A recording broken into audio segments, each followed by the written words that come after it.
after 18, if the people take off, I promise you that, wait, how many people don't know the route?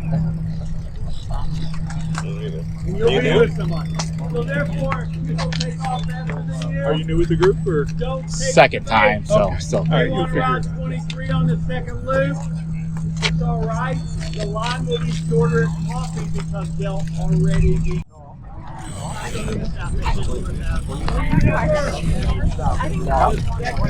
you. Please out. They need to take off. So because we'll have some hotheads that'll want to go faster, when we start that second loop from the stop sign down to the Wawa Coffee, let them go. And then we won't have to, somebody will have to finish. All right, 20 north, south, take it on out. 20 north, south, east, west. That's why they don't let me do this very often. We love you, Dave.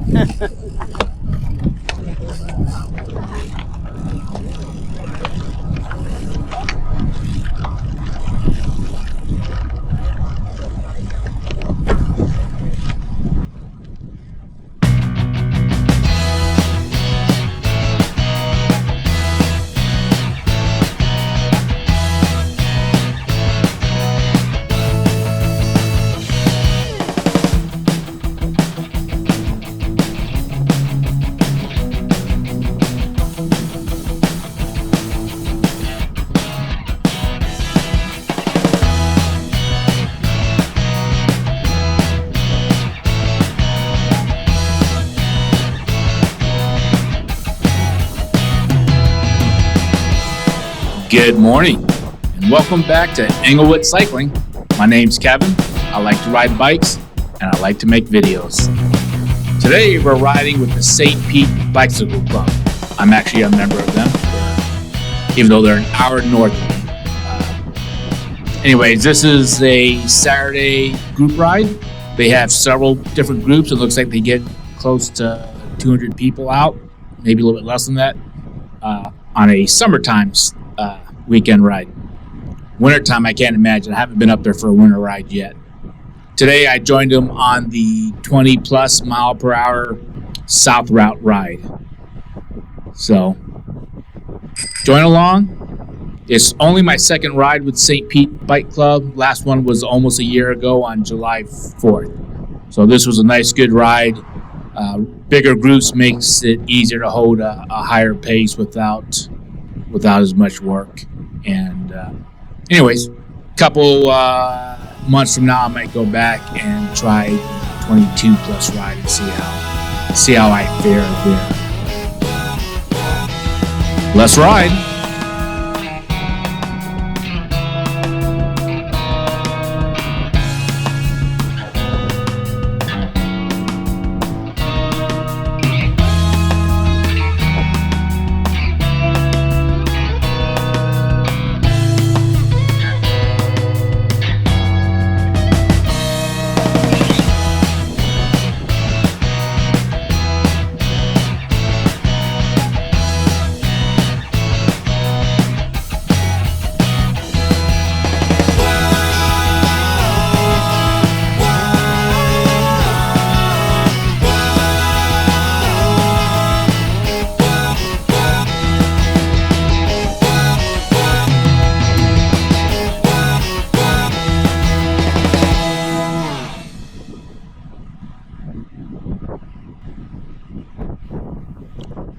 As you watch this particular video, I want you to keep two things in mind.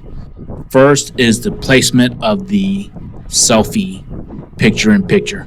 I'm going to experiment with it in different locations throughout the video to see what makes the most sense, and I acknowledge now that where it makes the most sense might change based on what the group's doing in front of me, what the environment is, all that stuff.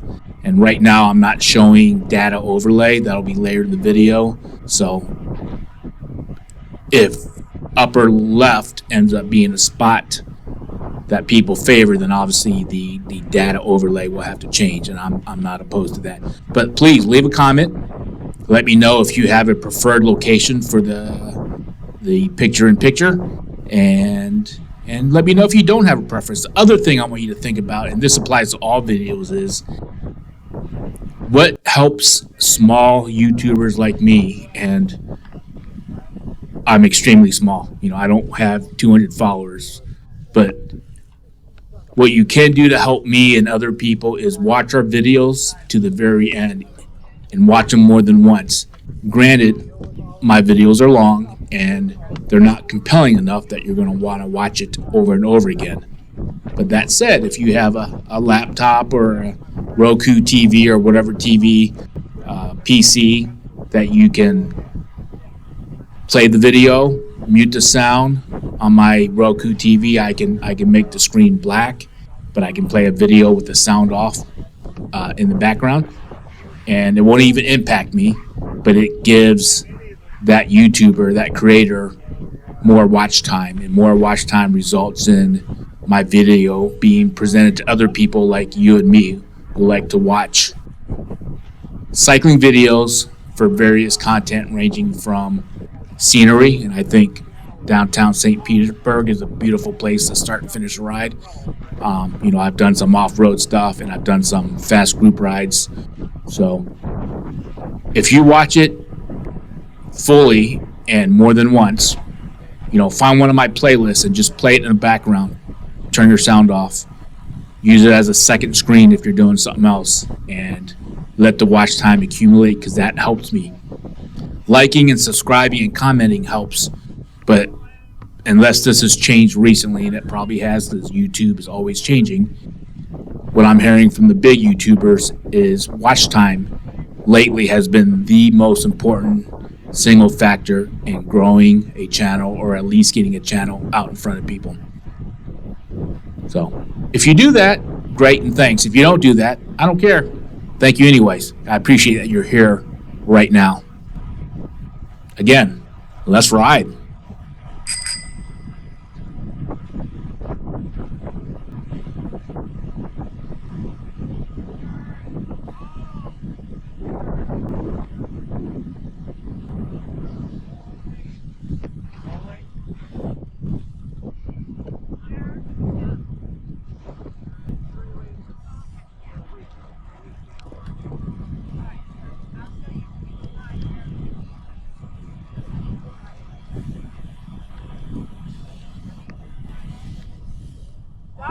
Stopping!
So on the first part of this ride, I was pretty quiet and had no idea where the route went, and I didn't know any of these riders. The guy in the Union Jack jersey in front of me here, I end up talking to him a lot further down the road, but as it turns out, he's a visitor himself.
One of the things the St. Pete Bike Club does at the beginning of the ride, which you kind of saw a little bit, was not only do they check to see if there's any new riders or inexperienced riders, they call out the rides by the fastest rides down to the slowest. I think they have as slow as a 16-mile-an-hour ride.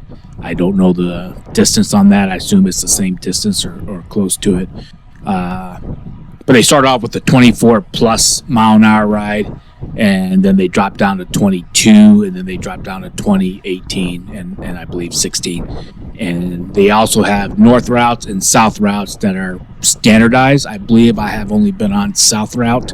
The July 4th ride I did a year ago was a special ride, so I went over onto, I can't remember the name, but close to Treasure Island area, something. I'd have to look it up and type it in on the screen for you. Anyways, today I'm on the 20-plus ride, and as you can see, we're only doing 18 miles an hour here, but we're also barely 6 miles into the ride, so a lot of warm-up, a lot of navigating through downtown section, and even once we're out of downtown, there's stop signs, stop lights, pedestrians, traffic, and all that. You're never out in the country on this ride. It's still a fun ride. The 20 mile an hour is a goal. There's discussion amongst club members about what that means and how closely you're able to hold 20. But I can guarantee you're not going to have a 20 mile an hour average or a 22. Now, 24 plus, you might have a 24 mile an hour or better average depending on what they're able to pull off.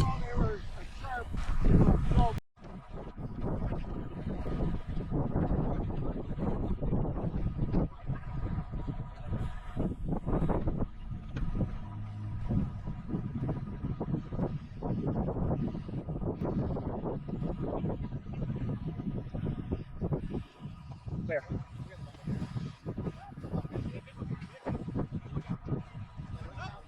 Morning.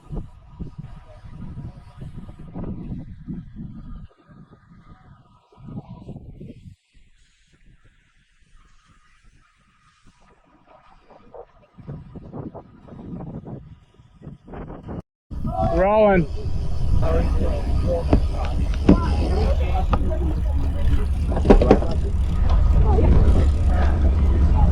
There's quite a cycling scene in Europe, as you probably know. Oh gosh, yeah. I would like to. I've never ridden over there, but I would like to. The trouble is, it's very weather dependent. I bet. You know, you sometimes look out the window and think, no, I can't ride in that. Right. It's the wind and the cold wind. Whereas here, you don't even think about it. Yeah. That's the benefit. Yeah. To be able to ride when you plan to ride. We're actually training with the Mad Dogs Triathlon Club. Okay, cool. We've been swimming, biking, running. Good deal.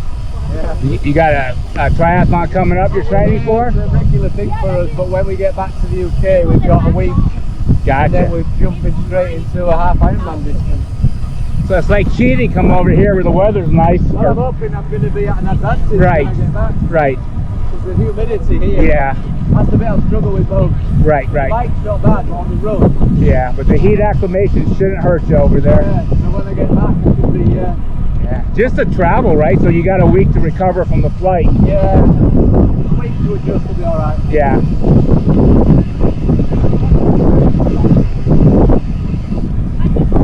It's always worse on the return journey, but just to go back 5 hours forward. Right. So all of a sudden we're in the middle of the afternoon, we're expected to go to sleep in the upstream. Exactly. Morning.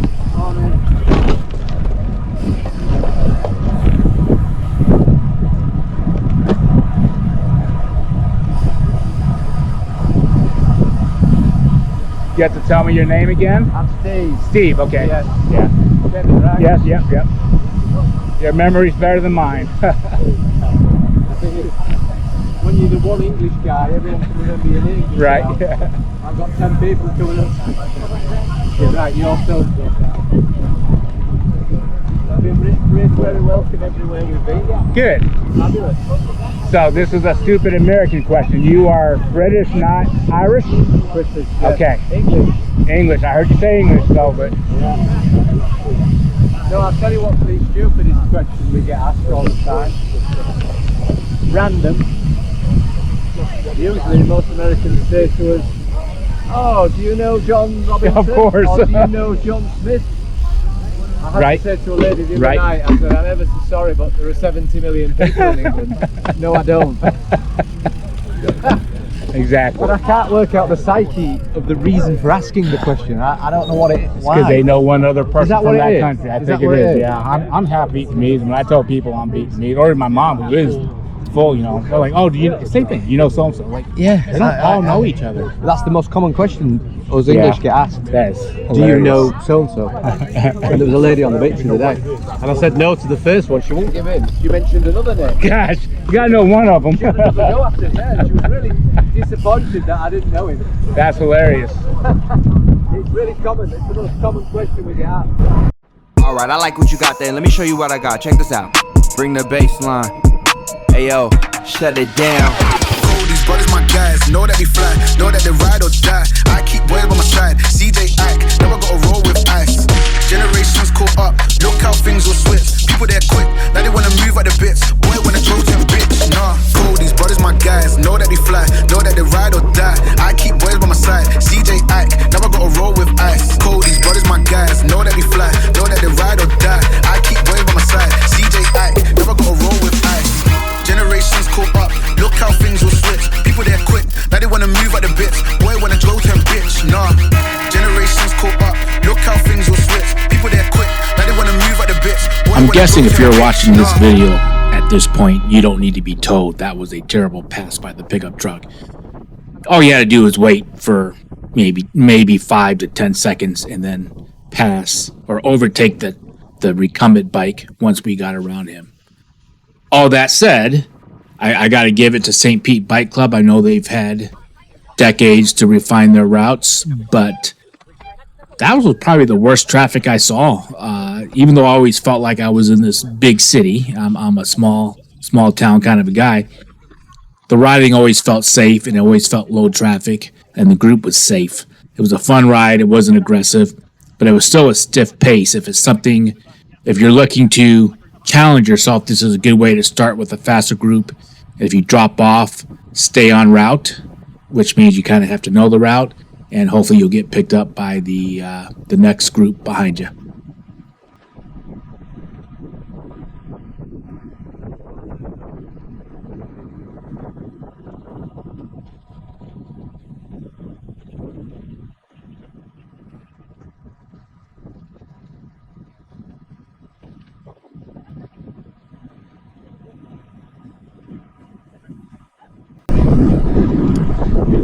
So right here it gets confusing because you see riders going to the left and riders going straight. And I stayed with the guys going straight, but you see me looking around. Is this a normal route or is this an alternate route? It's the second look. Okay, thank you. Don't know whether you could hear that guy or not, but he informed me it was the second loop, which I wanted to do. And it's not like it was unannounced, but at the ride start, when they were talking about it, I had no idea where this happened at. So it kind of caught me off guard.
I'm good. Thank you. Making it harder on yourself. Yeah, I know. I'm just. Okay. All right. No, I'm coming in. I'll take it.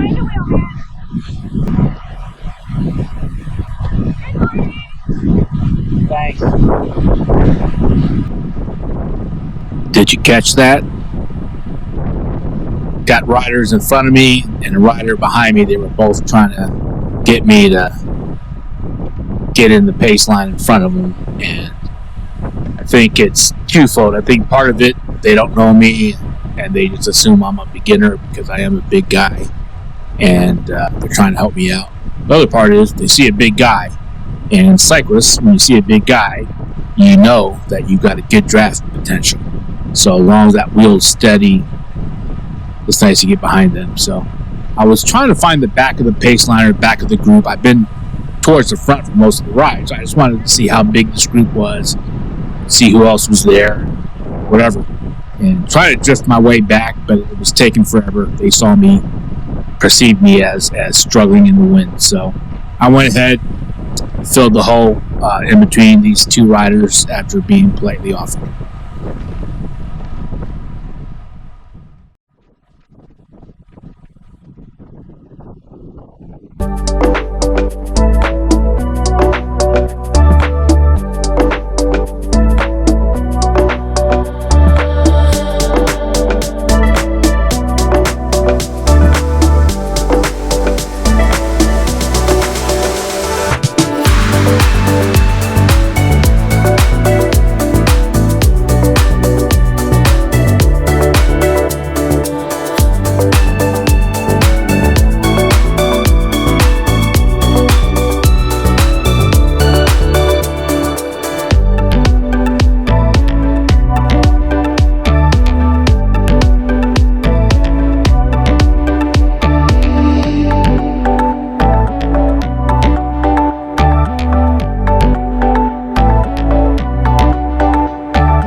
So even though this is only my second time riding with the St. Pete Bicycle Club, and I don't know any of these people, and I barely even know the route, I do know what my computer is telling me, and that we are at 23 miles now.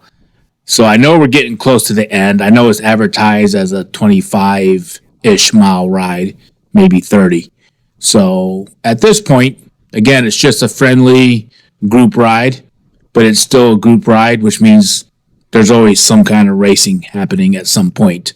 So I'm just kind of paying attention to what's going on, watching who the players are, leaders, followers, and whatnot, and just looking for something fun to happen. Don't want to be unsafe with people I don't know, but I'm looking for something to happen here.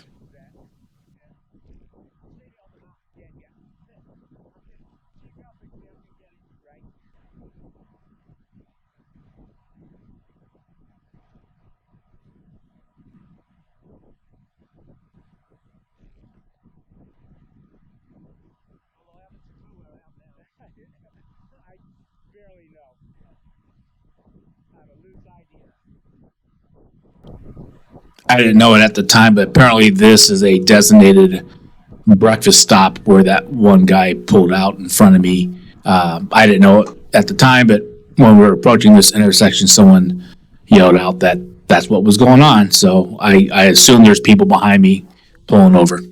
Oh, yeah.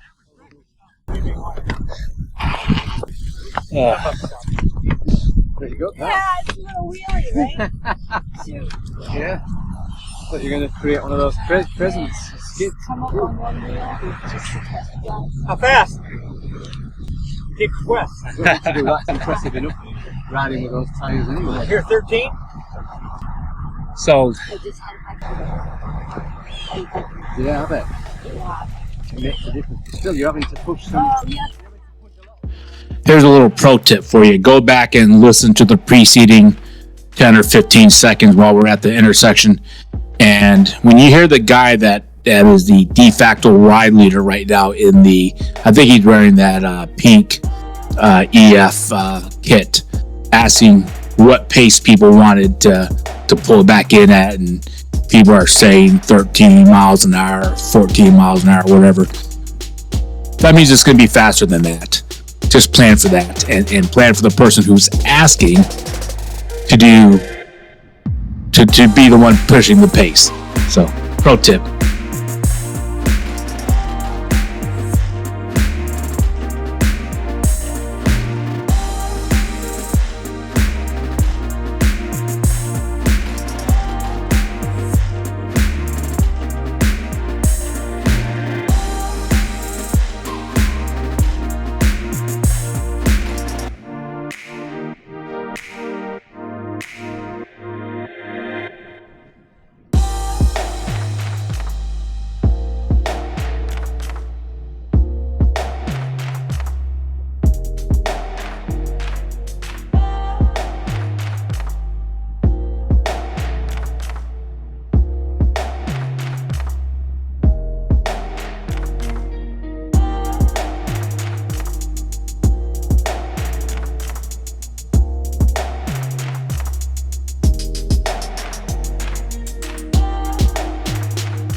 All right, you see that?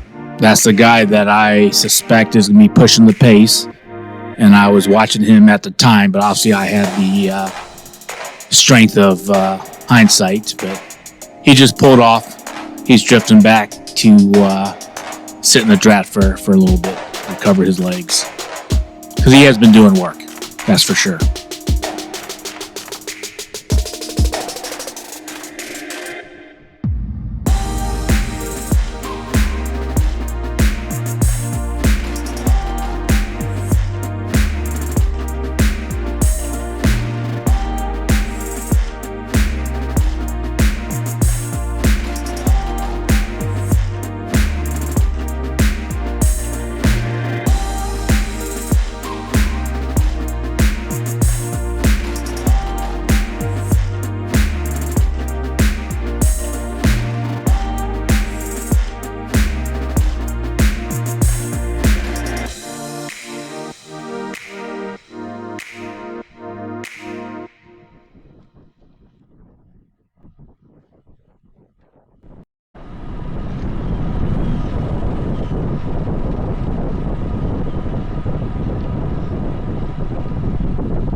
That was fun, albeit short. I don't know what that guy who just ran around us is doing. The race is over.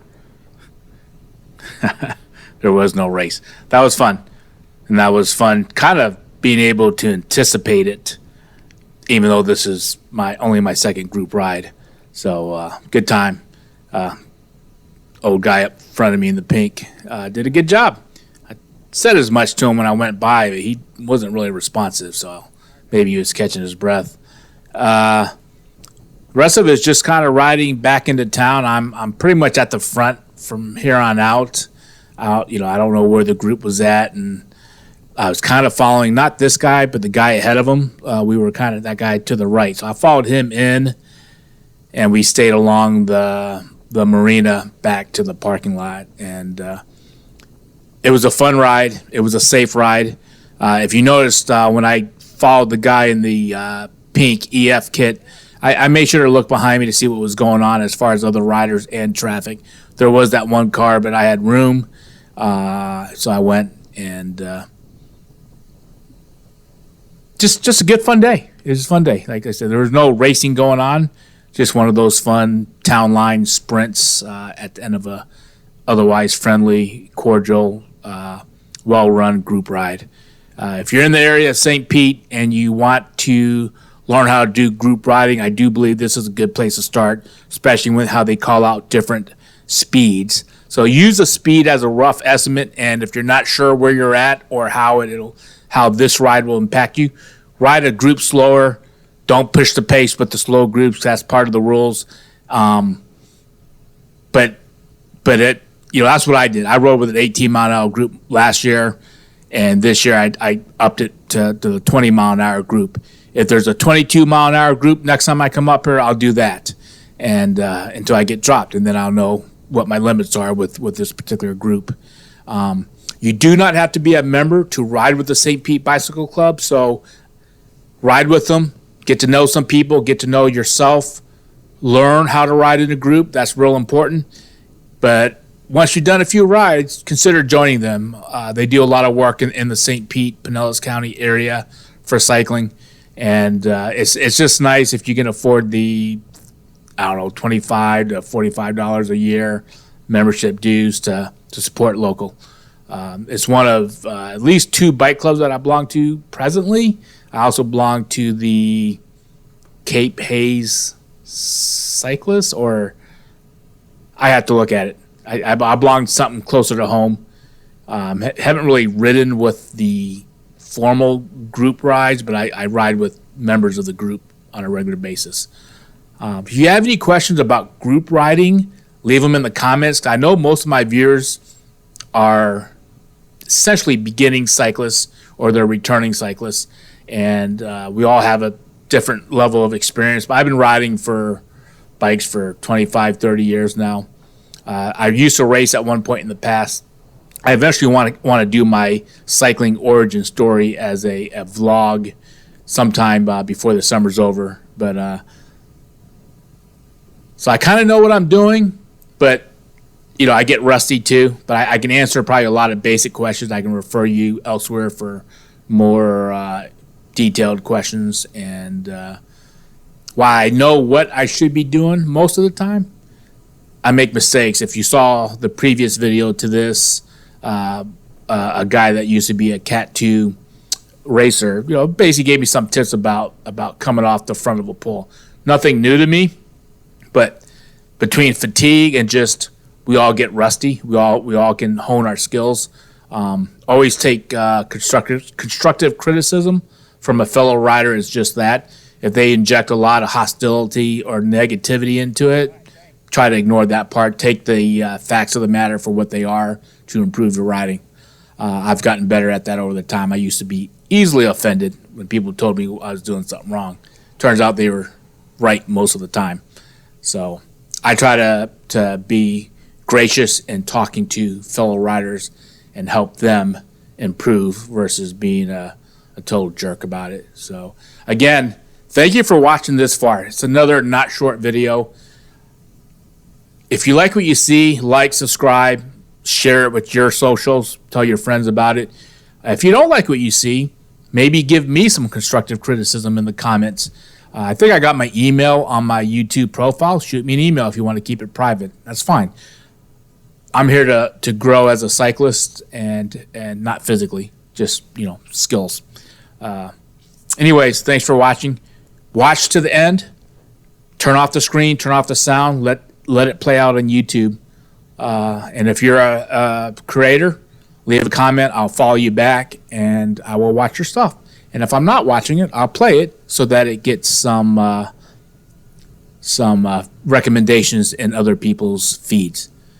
Thanks for riding. Thanks for watching. Hell, thanks for riding along with me. Let's ride.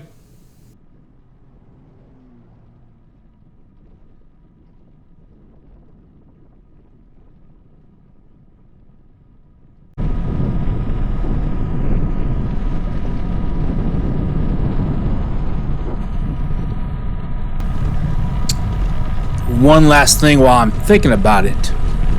Remember my first request at the beginning of this video was to tell me where you thought the PIP looked best. So I used all the four corners, so just tell me upper right, upper left, lower right, and what you think about the metrics. I could always try that in another place too. So thanks for riding. You have a good one. We'll see you at the next video.